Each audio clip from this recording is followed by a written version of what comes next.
Hello, everyone. This is Lupe Munoz, and with me is Steve McKeon, and this is the Leadership Exchange.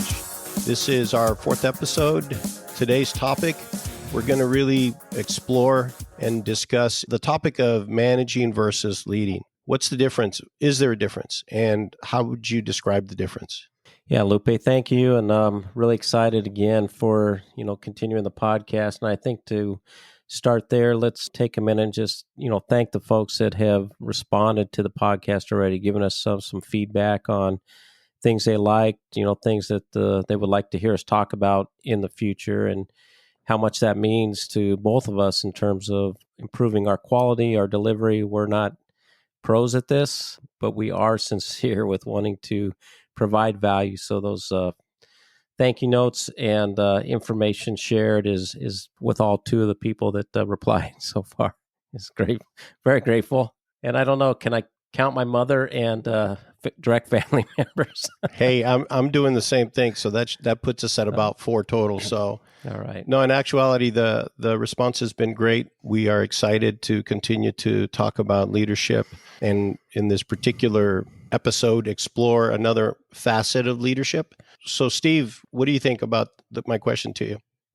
Yeah, Lupe, let me start with just 3 specific areas, the differentiators in looking at being a manager or leader. And a lot of times, I'd ask myself, hey, if I evolve from just being a manager to a leader, and I've had new leaders ask me similar questions, it really comes down to being able to answer these 3 questions. Are you counting value as in your position or your role versus creating value? So the difference is a manager typically is still counting value versus the leader really trying to create value.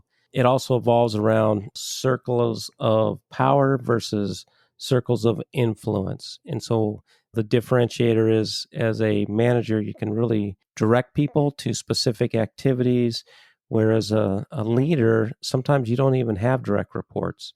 You're needing to influence and drive change in an organization based on things that you believe are important and that you want to see make a difference. And then the last one, Lupe, I'm going to ask you to talk about a little bit more, because I think you do a really good job of this. And that's, as a manager, are you managing people or are you leading people? And there's a real big differentiator there. You want to talk to that point a little bit? The way to look at leading versus managing is sort of to understand the difference between being a transformative leader versus a transactional leader. So transformative leadership is focused around, how do I transform the capability of the people that I am working with? How do I transform the culture? And we're going to go into detail on some of the ways you can do that. But the transactional leader is really focused on getting things done. So, hey, we have got to produce X. We have got to create a presentation. We have got to deliver on an event. All of those things are transactions that need to be done. And as a business, one of the things everyone should understand is that you need to be able to do both. You need to be able to be a good transactional leader or a manager, and you need to also be a really good transformative leader. A lot of times we get into sort of this slippery slope where we focus so much on the transactional aspect that we maybe lose sight of the transformative aspect of our role as a leader. I have an example that I'm going to talk about in a little while. It's really important because I've met both types. I've dealt with both types. Some have been peers, some have been people I work for, I guess you could say, and some may be people that are direct reports. And you got to have that balance, because you can manage a lot of great systems, processes, as you mentioned, Steve, things, and not be able to inspire and not be able to give people a vision of what direction or that true north that you're trying to get the team to get to. And that reflects on the fact that you are mostly a transactional leader, and maybe some people don't understand the transformative aspect of what their role could be. And so I think that part of the reason why we're going to talk about it today, we feel we want to spend time on that, because it's super critical, in my opinion, that people understand the difference, that they both need to exist, but to make sure that there is intent behind being more transformative. I saw a T-shirt that a peer of mine shared with me. His son had a T-shirt. He was part of some club at school. I think it had to do with leadership, and he had something like a quote. I can't remember the quote, where the source of the quote was, but it said, "Leaders create other leaders. Managers create followers." And so it really kind of speaks to the same thing that we're talking about here when you compare and contrast the difference between a transactional and transformative leader. Yeah, that's an interesting quote, Lupe. Thanks for sharing that. And one of the things that preparing for this podcast this evening that, I looked into just some of the notes back when I was learning from a mentor with the Toyota company in the automotive aerospace days. And he really focused on this point here. He said that leaders are less focused on how to organize people to get work done and more focused on ways to align and influence them. You still need process and standard work applied, but it goes beyond that because now you have to start looking at the people and their capabilities. And that's always stuck with me, ever since that lesson was taught. And there are many of them that I'll hopefully be able to share on this podcast along those lines. One of the other things that jumped out at me was a article I read a couple of years back in Forbes. I want to say it was a leadership coach, and his name was Morton or Norton. I apologize for not having the exact information available. But what he said is something you started with a little bit ago, is that having a position of a manager does not make you a leader. The best managers are leaders, but the two are not synonymous. Leadership is a result of action. If you act in a way that inspires and encourages others and engages others, you can start to form your leadership qualities. It's really not a matter of title or position. I've been called a horse whisperer at times simply because I've got, in my roles in operations in different organizations, there's a lot of times I had to influence the position in those organizations, and those folks were not my direct reports. And it was really finding those ways, those common links between either peers or other parts of an organization, and sometimes even outside our own company, that I had to find ways to connect with and engage. And it's really at that point, I learned that I had to focus a lot on emotional intelligence, that it wasn't just about demanding specific requirements for people to follow. It was creating a common purpose, a common ground, things that, we could connect with. And so through that activity, I think I learned about my own self-awareness to understand how to bring out the best in others by trying to bring out the best of myself in those environments. And it's always about continuing to grow, as you know. I think on the transformative versus transactional activities, Lupe, there's a lot of things that we can unpack there. There's specific attributes under each one of them. And you said something to me the other day that I thought was really good. And I'd like just to state it again for the listeners, is that there are good leaders and there are good managers, and you want to be both. And that reminded me of the Forbes article that I just spoke about, is that you have to find a way to be both. If you're truly leading a team of people, you've got to be an effective manager, but at the same time, you've got to get out in front of it. You got to start looking for ways to evolve your team. And we've got some really good episodes coming up around high performance work teams that I'm excited that we'll be able to share with the folks. Over to you. I'd like to hear a story that you have about maybe the difference that a individual had in being transformative versus transactional leader, and maybe how you help them grow, or maybe help them realize kind of the difference. This department manager, I'm going to call him Nick. I'll start by saying that the situation with Nick was not necessarily his doing. The situation he was in caused what I see often with leaders is that they slide into the transactional role, the manager role, the focusing on managing role, and invest zero on the transformative aspect. And in this particular case, he was responsible for scheduling, for getting a lot of basically the gears running for the business. And that role was so large, and he was the only person to be able to do it, that in the end, he was not able to do any of the transformative. He was not able to lead people. He was not able to spend the time out on the floor. He was consumed with being on the desk and doing all the things that had to be done transactionally, that he was not able to really focus on the capability of the team. And what ended up happening is there was this culture of everyone does exactly what Nick says. No being creative, no having initiative to come up with your own ideas, just follow what Nick is telling you. And it's a vicious little cycle that feeds on itself, right? And so Nick had no capability to delegate some of these things because maybe there was a trust issue that he had, but also the capability that he couldn't invest in building in the team.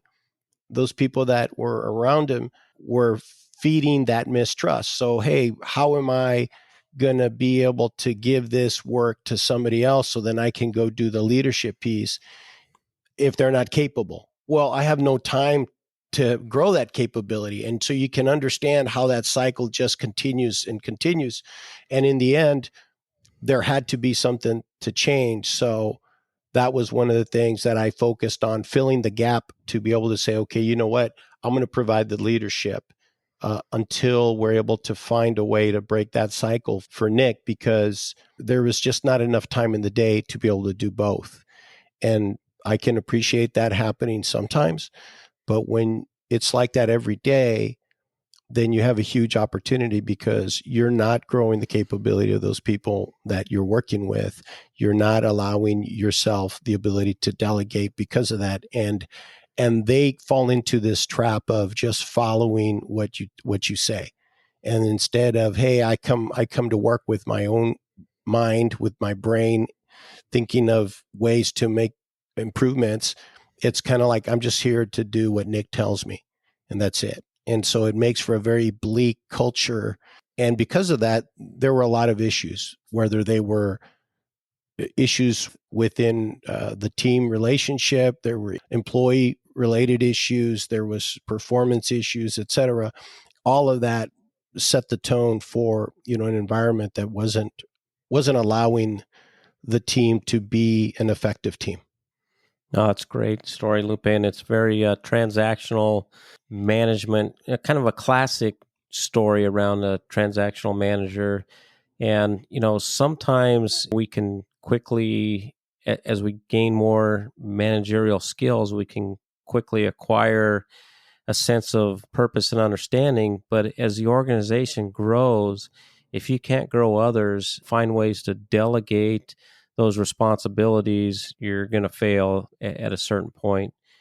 I'm going to share a story that I have. I had at one point a team of 7 individuals that were working with me, and we had really what I thought was kind of a unique chemistry. I had folks that had been in the organization for a pretty long time, and so they were like teachers to me as a new individual in this organization and willing to teach. And then I had a couple other folks that were, relatively new to the organization, and a couple that had been in position for a while. And in sorting that out and getting to know this team and their strengths and, what they like to do, what they didn't like to do, and organizing the mission that we had at the time, we were able to effectively start to come together and work.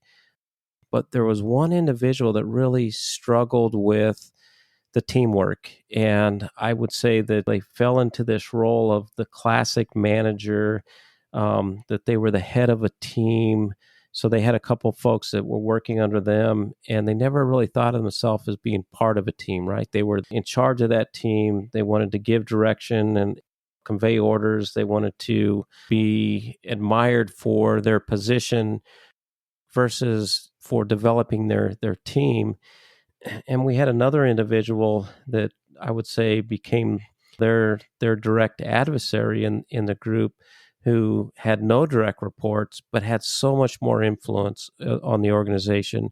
Their ability to connect with people, to drive change, to build better processes through listening and understanding, allowed them to evolve so much quicker.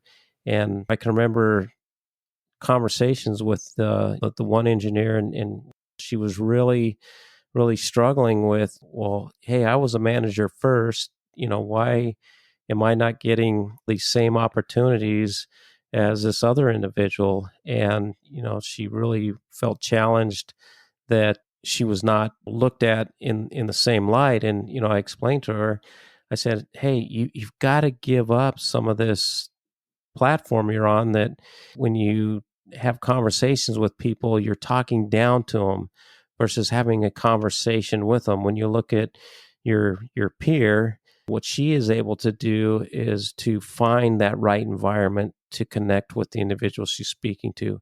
She finds common ground first so that the conversation can take place. She doesn't care at all about her position within the organization. She cares about the mission that we were on at the time. And just kind of watching them grow, and they both grew, but the one individual really, by just having that emotional intelligence, was able to grow much further into the organization, and has had a much more successful career as a result of it. So I think just learning how to give up authority and really kind of look for autonomy, look for ways to reinvent rules versus demand specific rules, to understand that being a leader is not a title, but it's a choice, and it's how you interact with other individuals, putting them first, is a way that you are going to be successful as a leader. And I think, again, going back to, there's times when you have to be the manager, but if you really want to grow into a leadership role, then it's learning these other skills. And we typically refer to, emotional intelligence, and just, I guess, common language. It's, that ability to connect with someone at an interpersonal level that, allows you to have common ground so that you can, begin to collaborate and work on things collectively. Steve, let me add to what you just said, because you triggered my mind on two things that you've said separately, but I feel like we should point out. Another way to look at this is the difference between compliance and commitment, and the difference between authority and influence. Compliance and authority are kind of tied together. So it's really around like, hey, I'm the boss, I have the title, so you must follow what I say, versus being that influencer and having the ability to get people's commitment for the type of person that you are, based on how you interact, as you said, how you spend your time, right? We talked about that in our last servant leader discussion, and really being able to build that trust so people want to do the things that need to be done based on some of that vision that you're sharing with them and the general tone that you start to set for the team. I think is key and important to talk about that, because I think sometimes, especially, let's just say that some leaders have been put into their roles because they were the most technically capable person, right? Like the best operator, the best salesman, the best accountant. And I don't necessarily agree that that should have been the sole approach to identifying who that is. And I think that in the past, probably it was done more often that way. But the reality is that you really need to pick people that have those leadership traits, because I've seen the most intelligent, the most capable technical person just crash and burn when it comes to inspiring people and getting their commitment, and they don't have those social aspects that allow them to connect with people, because they don't give it a chance. They're too focused on exerting their authority on people and using that, which I feel is a big cop out. When I have to tell you I'm the boss and that's why you're going to do what I'm saying, I've already lost. Any type of resemblance to leadership has gone out the door. Yeah, that's excellent example, Lupe, or another good point. I want to circle back on, one of the things that you had mentioned in creating that connection with people and learning. And it takes a while to, learn to listen. And I'm still working on it. I can tell you right now, it's an area that I have to constantly think about. But the other one is finding a way to give someone a voice, right? And you had talked about an earlier episode, and we had someone that responded to the podcast make a recommendation that we really talk a little bit about how you ask questions and the different ways that speak with an individual, where you might believe you're having a conversation, you tell somebody, hey, this is what I think, versus pausing for a minute and asking that individual, what do you think? Believe you do a really good job just in working around you and seeing how you connect with your teams on doing this. So you want to kind of dive a little bit into the different method you use there and explain to folks the terminology? So you're referring to the Socratic method, Steve, and it is tied to the philosopher Socrates and his method of teaching students through questioning.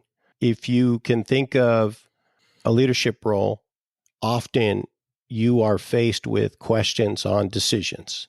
What should we do? What should the plan be? And you can give people that answer. You probably have that capability, most likely. Or you can choose to do something different. Because if you give them the answer, you're not building the capability of them to be able to create their own concept, their own plan, their own solutions. You are just giving them that fish, that old saying about, hey, give a man a fish, right? Feed him for a day. Or you can teach him to fish and he eats for a lifetime. Something like that is how the saying goes. Well, it's the same thing with being able to ask the right questions and help create that capability. So a lot of times the first rule for me is, if I am what people perceive to be the most senior leader in the room, and we're talking about a problem or we're talking about something, and people immediately ask me for my opinion, the first thing I would recommend you do if you're in that situation is you be the last one to talk. Be the last one to give your opinion, because whether you like it or not, you will influence the outcome of people's response. So I've learned, keep my mouth shut, let people give their opinion. So if it's an operator, if it's an accountant, I want to know your perspective first before I skew everyone's perspective with my opinion. Now, I'm still going to voice my opinion at the very end, but I don't want to influence that. If we're talking about the Socratic method, then I'll go into the mode around, okay, let's talk about what's the problem.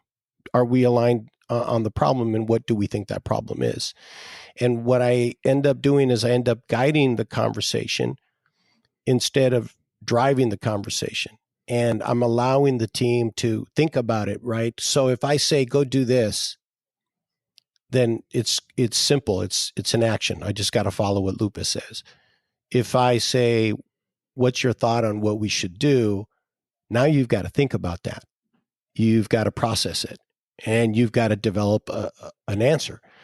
And so it needs to be an open-ended question is the best approach. So a yes/no question is not an open-ended question. So like, hey, do you like that plan, Steve? Yeah, I do. Okay. That's not much. It doesn't take a lot of thought for that. But if I say, Steve, what do you like about this plan? Now Steve has to really process and give what he likes about the plan. So it's a much more deeper thought exercise for that individual. And when you're doing that, you're starting to build that muscle, just like working out, right? You have to do things a while before you start to get good at. The first time you swing a baseball bat, the first time you swing a golf club, very awkward, doesn't feel like you're doing it right.